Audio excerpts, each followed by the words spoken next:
Assalomu alaykum brifing ishtirokchilari. O'zbekiston Respublikasi Savdo-sanoat palatasi Sirdaryo viloyat hududiy boshqarmasi Yangi shahar bo'limi tomonidan 2025-yilning o'tgan 4 oy davomida shaharda tadbirkorlik muhitini yaxshilash, tadbirkorlikka jalb qilish va faoliyatni olib borayotgan tadbirkorlik subyektlariga amaliy yordam berish maqsadida quyidagi ishlarni amalga oshirildi.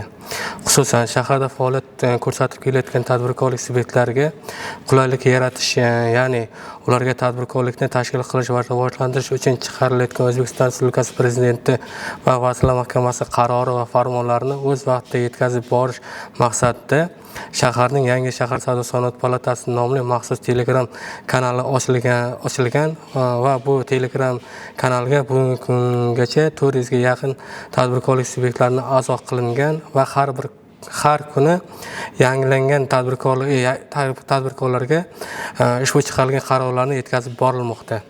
Muhtaram Prezidentimizning viloyat va tuman shahar hokimlariga har bir tadbirkorlik bilan individual shug'ullanish bo'yicha berilgan topshiriqlarni ijrosini ta'minlash maqsadida har kuni shahar hokimi Otabek Nosirov va tegishli tashkilot o'rinbosari va tashkilot rahbarlari ishtirokida har bir mahallaga borib tadbirkorlik muammolari o'rganilmoqda.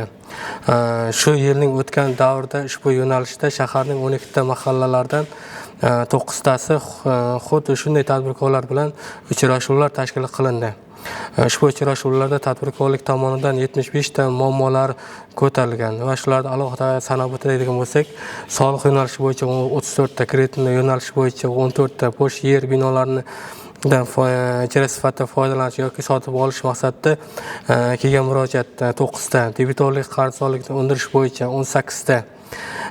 Bugungi kunda ushbu 75 ta muammolardan 70 tasi hal qilindi, ya'ni foiz nisbatida 93% tegishli tashkilotlar tomonidan ijobiy hal qilindi.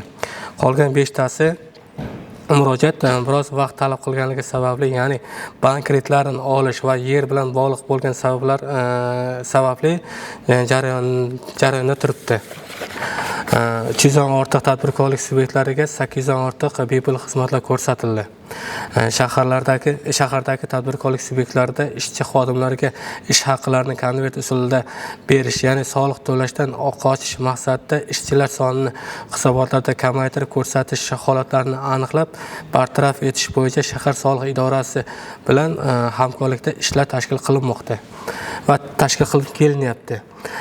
Shaharlardagi eksportyor korxonalarning muammo va takliflarini o'rganib borish maqsadida shahar hokimining investitsiya bo'yicha o'rinbosari bilan doimiy ishlar tashkil qilinib, ularning qiynayotgan muammolari o'rganib borilmoqda. Shahardagi tadbirkorlik subyektlariga ko'rsatilgan konsalting va boshqa xizmatlardan 32,6 million so'm pullik tushum amalga oshirilgan. Yangi shahar hokimi Otabek Nosirov rahbarligida va tegishli o'rinbosar va tashkilotlar bilan hamkorlikda shaharda faoliyat ko'rsatib kelayotgan tadbirkorlik subyektlariga muhtaram Prezidentimiz tomonidan yaratib beriladigan imtiyozlar va qulayliklarni doimiy ravishda yetkazib boramiz va qonuniy faoliyat yuritib kelayotgan tadbirkorlarga ko'makdosh bo'lamiz va qolgan barcha mahallalarda ham hokim va tadbirkorlar uchrashuvlarini tashkil qilib, ularning muammo va takliflarini muntazam o'rganib boramiz.